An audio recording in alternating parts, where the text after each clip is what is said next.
Bonjour. Dans cette partie de la génétique de population, cette deuxième partie, nous allons traiter les facteurs de la variation.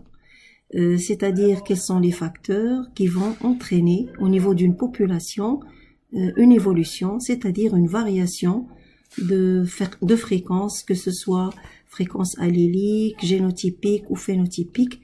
Et donc, avant d'entamer cette étude des facteurs de la variation, nous allons d'abord parler de l'équilibre de la population. On n'a pas fait dans la première partie, donc c'est l'occasion d'en parler. Donc, qu'est-ce que l'équilibre d'une population? Je vais tout d'abord parler de conditions d'équilibre de la population, c'est-à-dire quelles sont les conditions pour que la population soit idéale. C'est une population dite de Hardy-Weinberg, c'est une population dite théorique, et donc va falloir d'abord comprendre quelles sont les conditions d'équilibre, conditions pour que la population soit théorique. Pour qu'une population soit idéale, il faut que d'abord cette population soit de grande taille, c'est-à-dire une population infinie. C'est une population diploïde à reproduction sexuée. C'est une population où il y a ce qu'on appelle la panmixie. C'est une population panmictique, c'est-à-dire les croisements sont aléatoires, et cela veut dire en d'autres termes que tout individu de la population a les mêmes chances de se reproduire avec n'importe quel autre individu de cette même population. C'est-à-dire vraiment les croisements se font au hasard, et aussi pangamique, c'est-à-dire la rencontre des gamètes se fait au hasard. Pangamie, panmixie.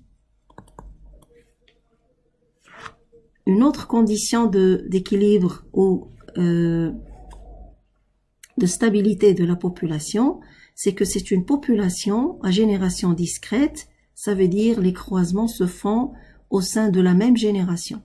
C'est-à-dire on ne peut pas, dans une population idéale, imaginer un croisement entre la première et la deuxième génération ou la première et la troisième génération. Donc, génération discrète, ça veut dire les générations ne se chevauchent pas au niveau des croisements.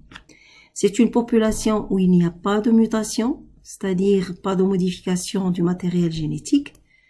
C'est une population qui ne subit pas de migration, c'est-à-dire il n'y a pas de migrateurs qui arrivent dans la population, c'est-à-dire c'est une population génétiquement fermée.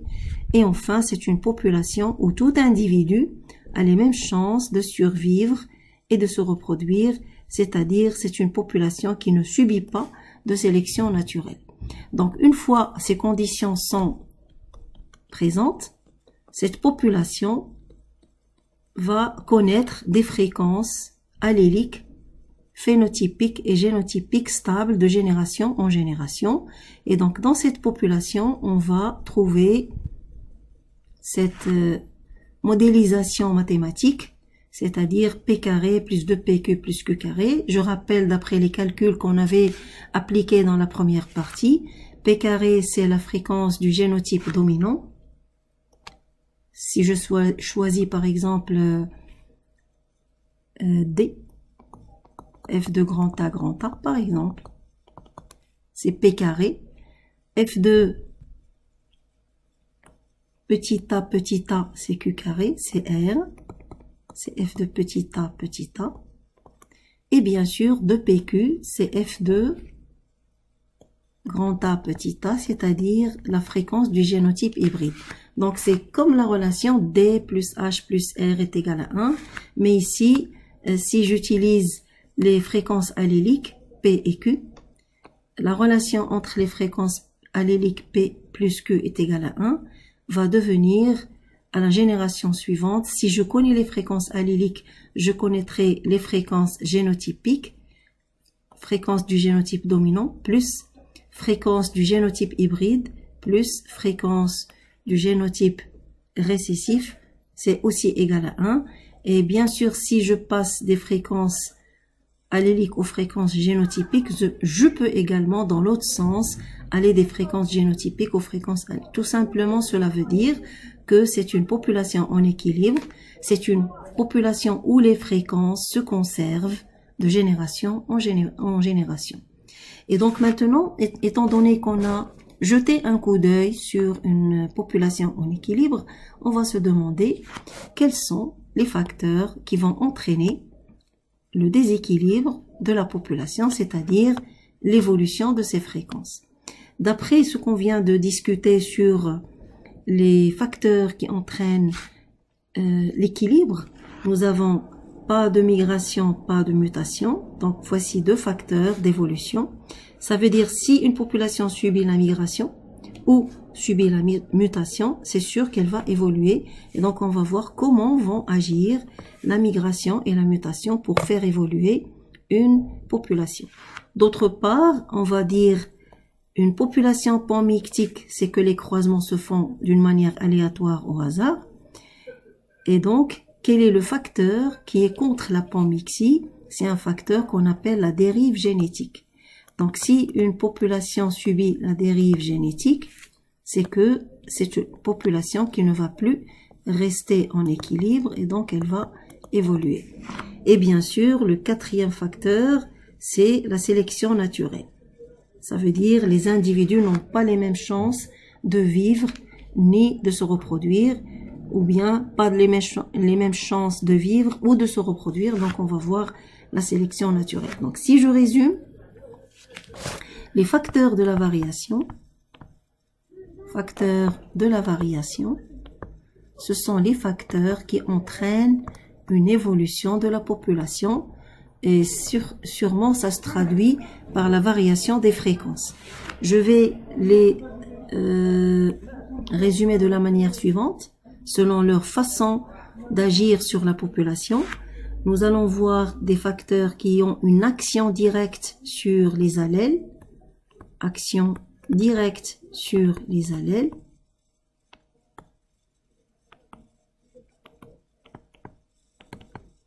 Et il y a d'autres facteurs qui ont une action directe sur les phénotypes. Action directe sur les phénotypes.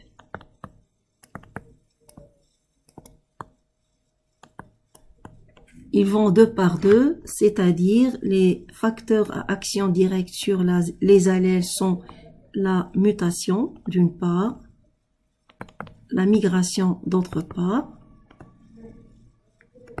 Bien sûr, tout facteur qui va agir sur les allèles va modifier les fréquences alléliques. Si les fréquences alléliques changent, ça va entraîner une variation des fréquences génotypiques. Variation fréquence génotypique. Et bien sûr, si les fréquences génotypiques changent, c'est que ça va entraîner une variation des fréquences phénotypiques. Maintenant, pour parler des facteurs à action directe sur les phénotypes, nous avons la sélection naturelle et la dérive génétique. Donc, sélection naturelle, ça agit directement sur le phénotype, on va voir comment, ainsi que la dérive génétique. Bien sûr, toute action sur le phénotype va avoir une action sur le génotype qui lui correspond, variation de fréquence génotypique, et par conséquent, ça va avoir une conséquence sur les fréquences alléliques. Et donc, ces facteurs de la variation, on va les traiter un par un pour comprendre le mécanisme et pour distinguer chaque facteur de l'autre facteur. Donc, on commence par la mutation. Donc, la mutation, on sait tous que c'est une modification, c'est un changement au niveau de l'information génétique. Et si je considère la mutation au niveau de la population, la mutation permet l'apparition d'un nouvel allèle. Bien sûr, si je parle des mutations géniques, ce sont des mutations qui permettent l'apparition de nouveaux allèles. Quand l'allèle apparaît, au début, il y avait seulement l'allèle sauvage. Mais l'apparition d'un allèle muté va faire que ce dernier va augmenter de fréquence une fois il apparaît au niveau des cellules sexuelles. Donc, si la mutation atteint les cellules sexuelles, l'allèle muté va passer à la descendance et donc va apparaître le premier génotype hybride quand l'allèle muté va rencontrer un allèle normal, le premier génotype hybride va apparaître. Et si deux individus hybrides se rencontrent, même aléatoirement, ça va faire apparaître le premier génotype muté. Et donc, ça va donner une évolution de cette population par apparition du phénotype muté.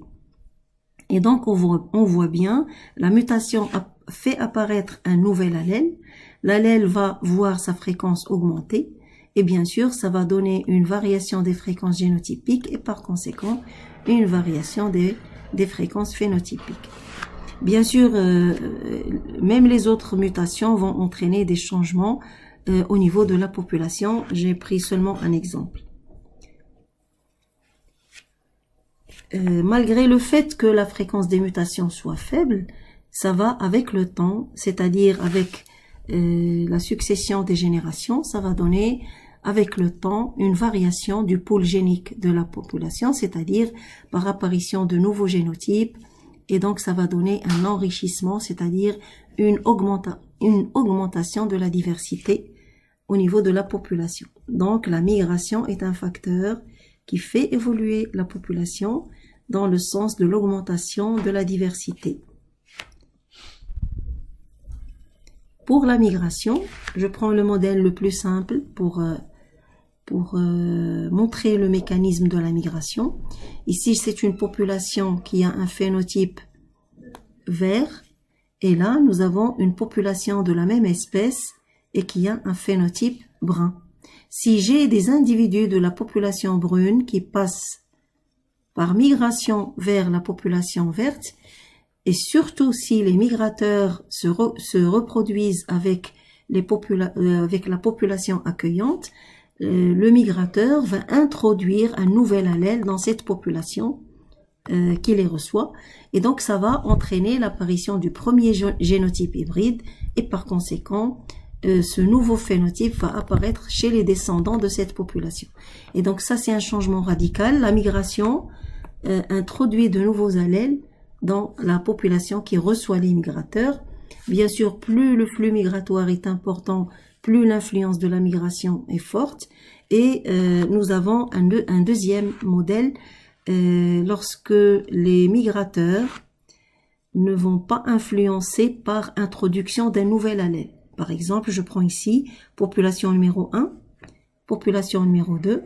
On constate qu'ils ont les mêmes allèles, grand A et petit a, mais les fréquences alléliques ne sont pas les mêmes. Si je résume, si je simplifie, dans la population numéro 1, on aperçoit clairement la présence du génotype petit a d'une manière assez fréquente. Et donc, c'est une population où la fréquence de l'allèle petit a est plus élevée que dans la population numéro 2. Et donc, si jamais nous avons des migrateurs qui vont se déplacer vers la population numéro 2, d'abord, l'effectif de la population numéro 2 il est assez réduit, et ensuite, les fréquences alléliques ne sont pas les mêmes.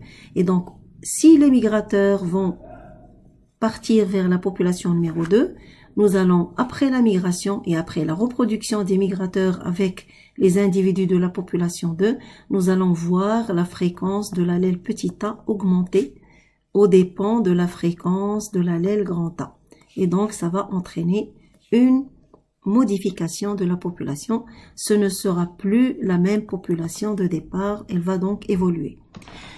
Et donc, si je compare l'action de la migration sur la population, comme la mutation, c'est un facteur qui augmente la variation, c'est-à-dire il augmente le pool génétique, c'est-à-dire c'est un facteur qui enrichit la population.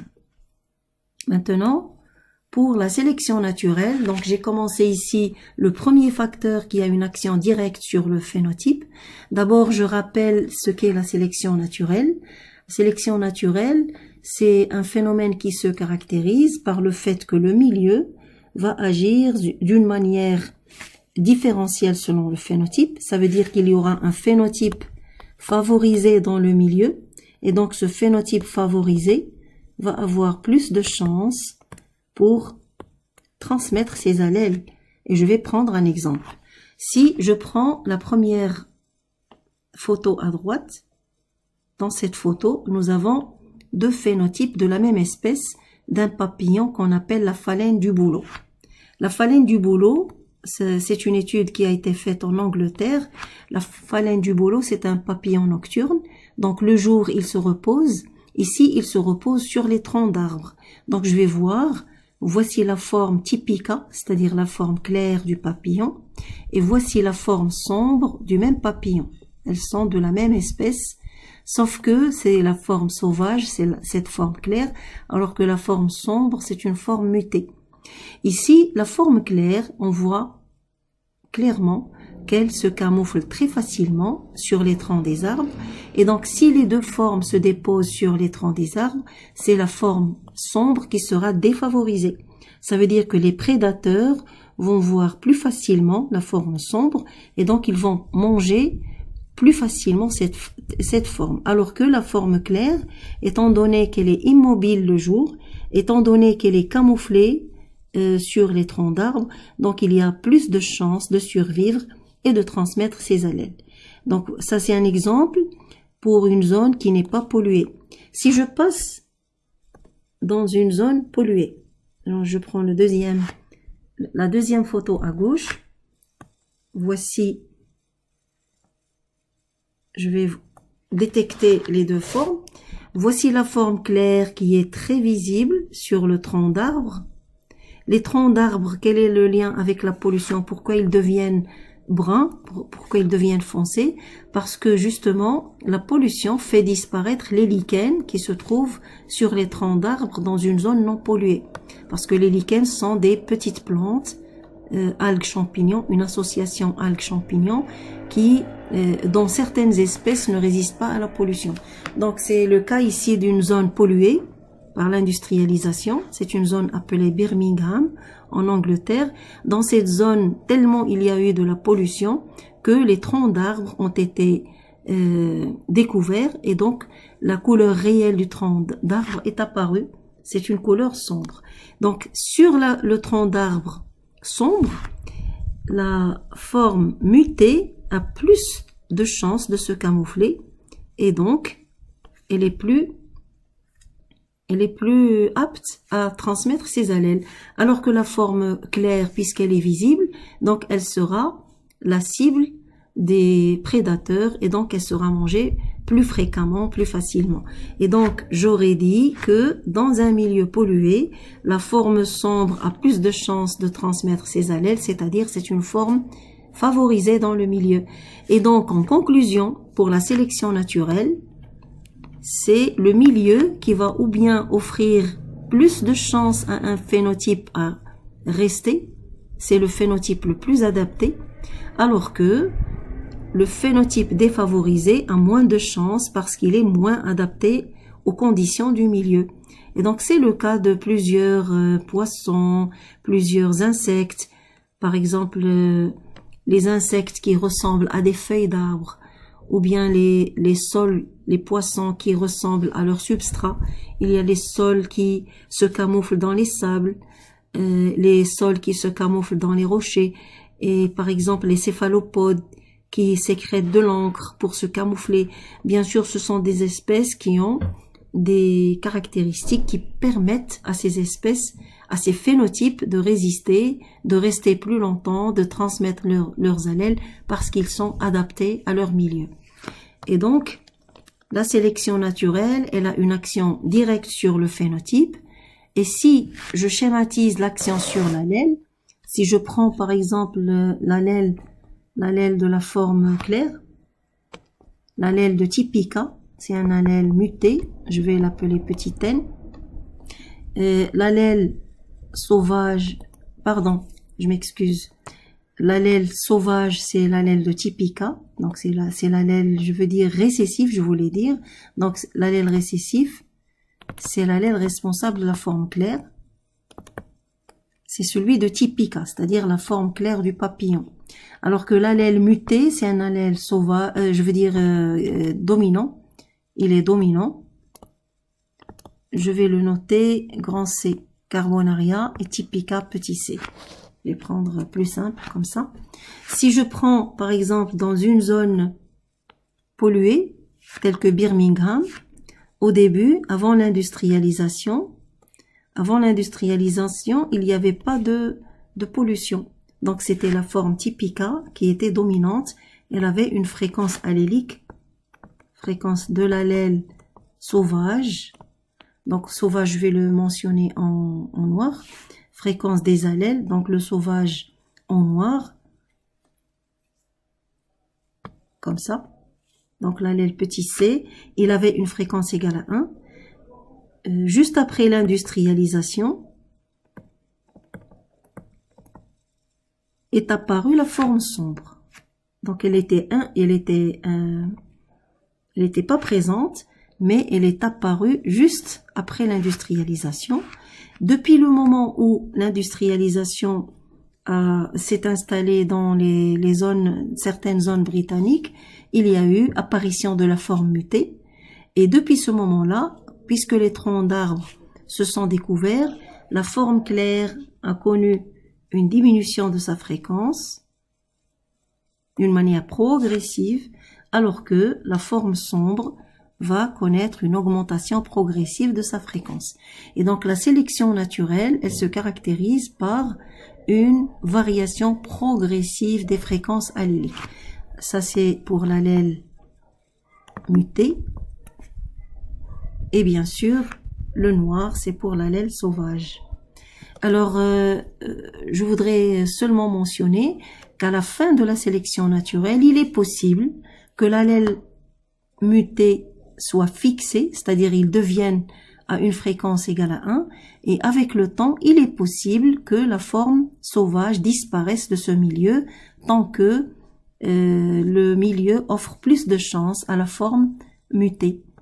Et donc, c'est un facteur qui diminue la diversité au niveau de la population. Puisque, par exemple, dans une zone polluée, on va assister à la persistance de la forme sombre et à la disparition de la forme claire. Donc, c'est un phénomène qui diminue la variation, c'est-à-dire il diminue la diversité au sein de la population. Il nous reste maintenant un petit résumé.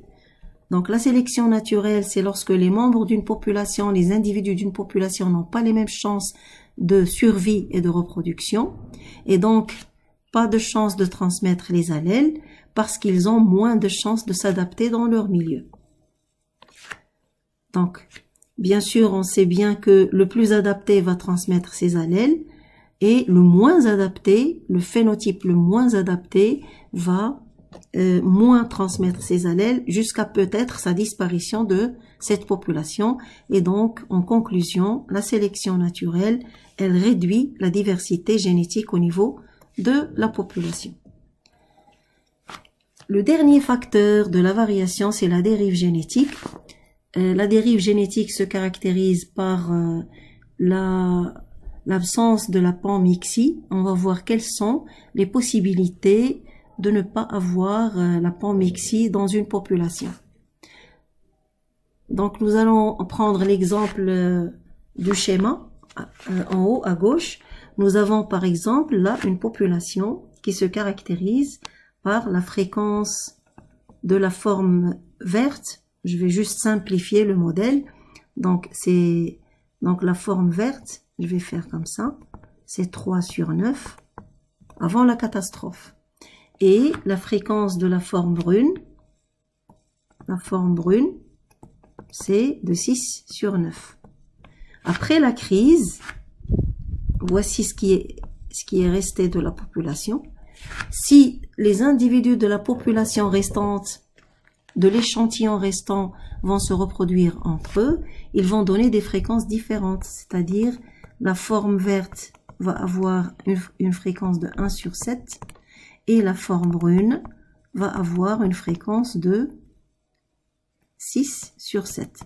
Donc, on voit clairement que 6 divisé par 9, c'est inférieur à 6 divisé par 7. Ça veut dire que la fréquence de la forme brune a augmenté, alors que la fréquence de la forme verte a diminué. Et donc, comment je vais caractériser cette partie de la variation? On va dire que la dérive génétique se caractérise par une catastrophe qui va affecter la population. Cette catastrophe va faire disparaître un certain nombre d'individus de la population et va conserver un échantillon aléatoire.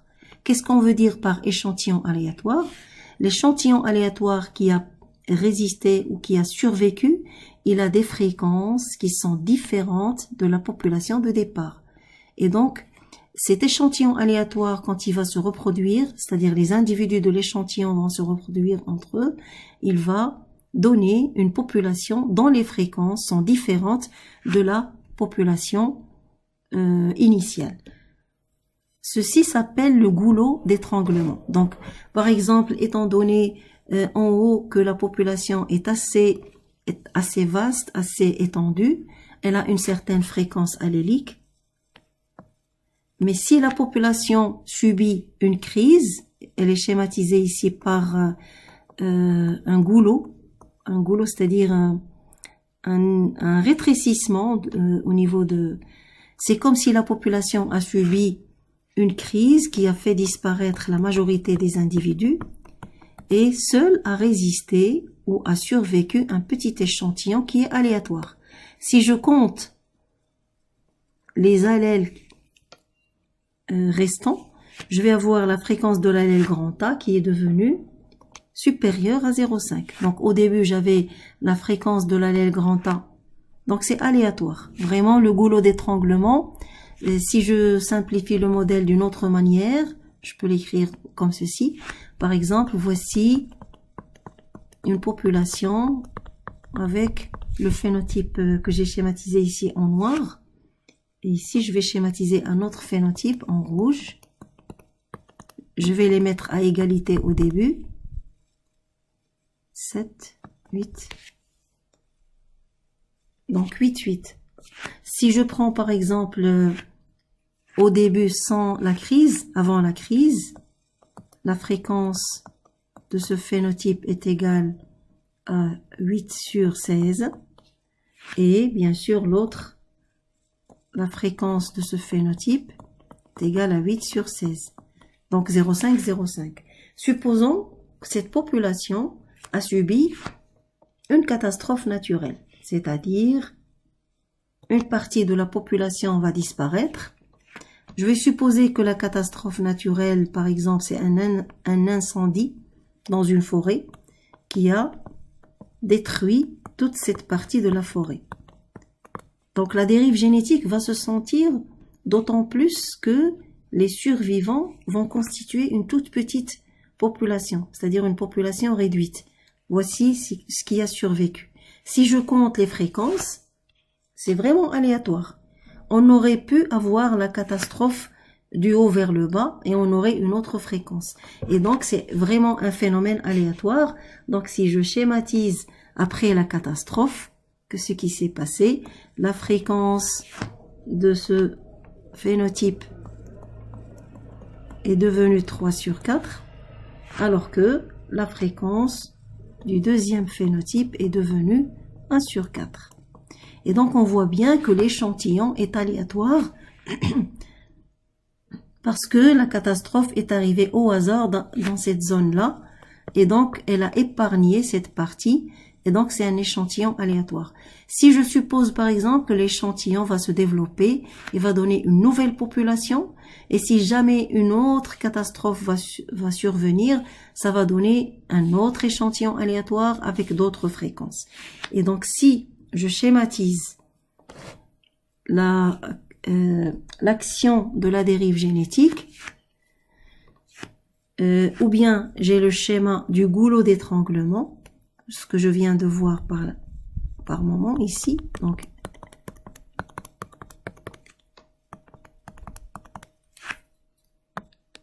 je conserve la couleur pour rester dans le même modèle.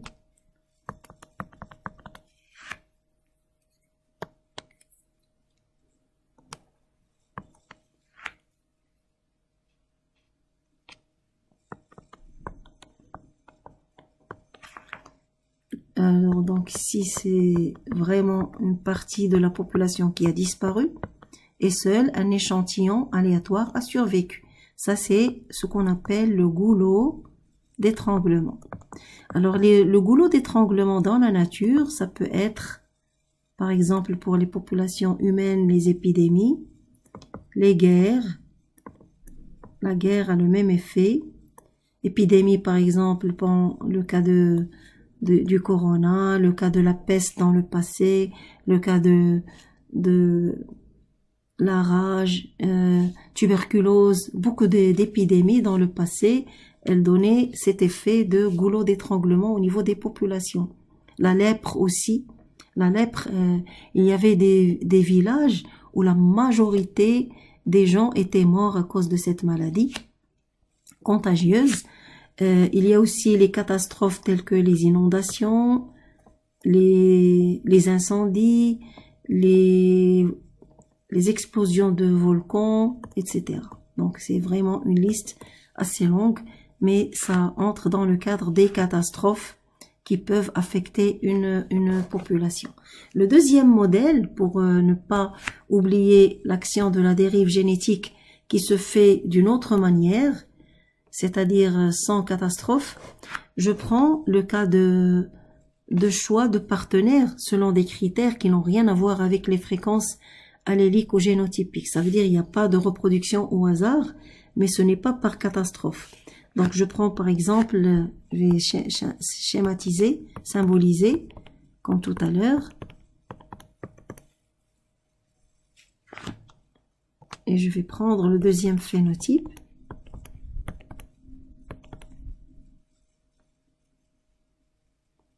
« 2, 4, 5, 6, 7, 8. » Donc, si je prends par exemple, je dis, dans cette population, il y a des individus qui ne se reproduisent pas au hasard. Et quand ils ne se reproduisent pas au hasard, ça veut dire que les individus vont choisir un critère ou bien culturel, ou bien géographique, ou bien ethnique, ou bien religieux pour se reproduire. Je prends le meilleur exemple, par exemple les Juifs ne choisissent pas le partenaire au hasard, c'est-à-dire ils vont se reproduire avec un individu qui a la même religion, et donc si par exemple ils ont un caractère au sein de cette petite population qui va s'isoler au sein de la grande population, par exemple s'ils ont un caractère particulier, la fréquence va augmenter au niveau de ce caractère, ou alors s'il y a une tare, elle va aussi augmenter au sein de cette petite population.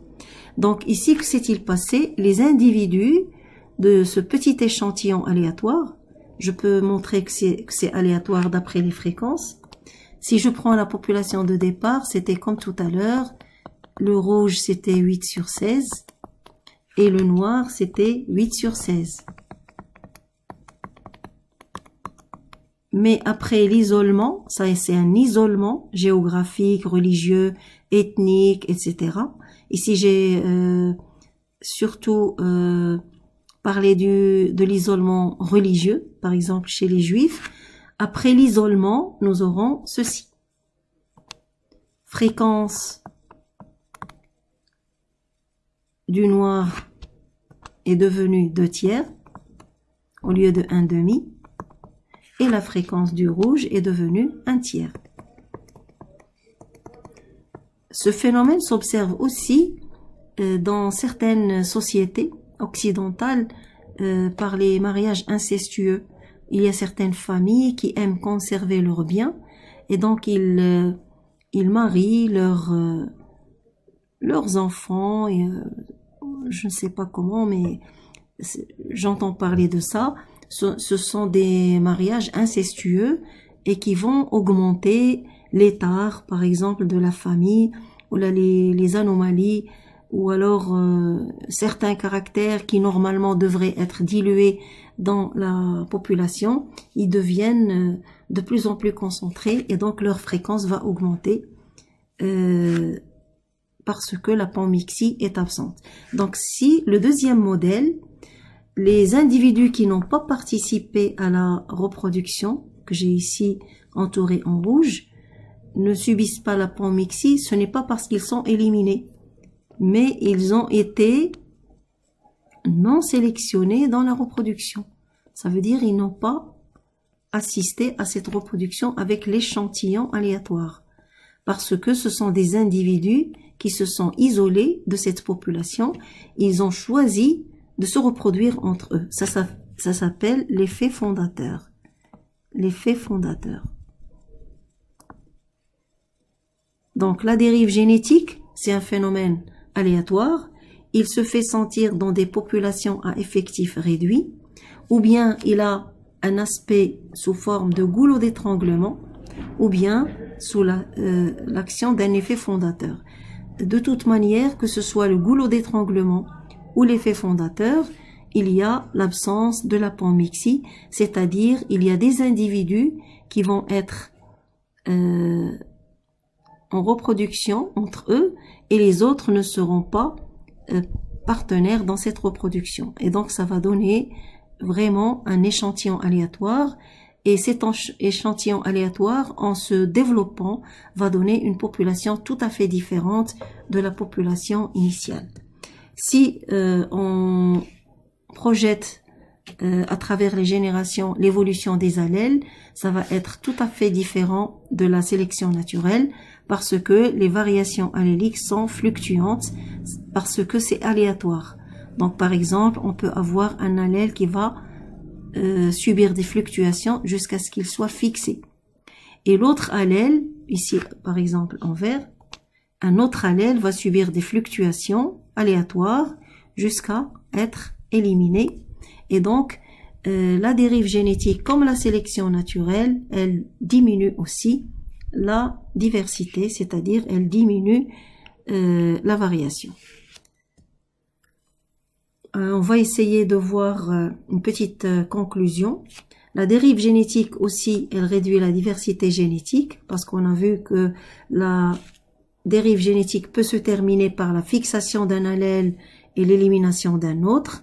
Mais la différence avec la sélection naturelle, c'est que les phénomènes qui causent la dérive génétique sont aléatoires et imprévisibles. On va essayer de répondre à certaines questions de QCM. Question sur la sélection naturelle. On va d'abord lire le contexte. La sélection naturelle entraîne la modification génétique d'une population sous l'effet déterminer la réponse exacte. On va voir les réponses fausses d'abord. Est-ce que la sélection naturelle modifie la population sous l'effet de dérive génétique? Pas du tout, parce que ce sont deux phénomènes tout à fait différents. Facteur mutagène, non, parce que la mutation, c'est un autre mécanisme d'évolution. Du hasard, oui. Le hasard, c'est pour la dérive génétique, mais ici, c'est la sélection naturelle. Si la question était à propos de la dérive génétique, on va accepter le hasard. Mais pour la sélection naturelle, non. Le plus adapté va rester, le moins adapté à l'environnement va disparaître. Donc ce n'est pas l'action du hasard. Modifier le génome des individus, ce n'est pas la sélection naturelle qui modifie le génome, c'est la mutation. Et donc, la réponse vraie, facteurs environnementaux, en effet, l'environnement va exercer une action qui favorise un phénotype, qui défavorise un autre phénotype. Le phénotype le plus favorisé, c'est le phénotype le plus adapté au milieu, et donc la réponse A est la réponse vraie. Question numéro 15. Concernant les mutations, déterminez la réponse exacte. Elles sont toujours avantageuses à celui qui les porte? Non. On a vu que dans la génétique humaine, il y a plusieurs mutations qui sont même mortelles. Il y a des mutations qui donnent des maladies assez graves et donc elles ne sont pas toujours avantageuses. Pas toujours. Elles peuvent être avantageuses dans certains cas. Elles diminuent la diversité génétique au sein des populations. Au contraire, les mutations augmentent la diversité parce qu'elles créent de nouveaux allèles. Elles créent de nouveaux phénotypes. Et donc, elles augmentent la diversité et non pas elles diminuent. Elles peuvent apporter un avantage sélectif à un individu porteur de la mutation. Ça, c'est vrai. On va voir un exemple. Par exemple, si on prend la drépanocytose, c'est-à-dire l'anémie falciforme, les individus qui ont les globules rouges déformés, ils ont plus de chances donc ils ont une mutation, ils ont plus de chances de résister à une maladie qu'on appelle le paludisme. Et donc, quelquefois, la mutation apporte un avantage sélectif. J'ai aussi l'exemple de la phalène du bouleau. La phalène du bouleau, quand il y a eu la mutation Carbonaria, la forme sombre, elle est devenue plus avantagée par rapport à la forme claire dans un environnement pollué. Et donc, c'est la mutation qui lui a donné cet avantage. Et donc, la proposition C, elle est vraie. On va voir la proposition D. Elles sont transmissibles aux générations futures lorsqu'elles atteignent les cellules somatiques. Non. Les mutations ne sont transmises à la génération suivante que si elles affectent les cellules germinales.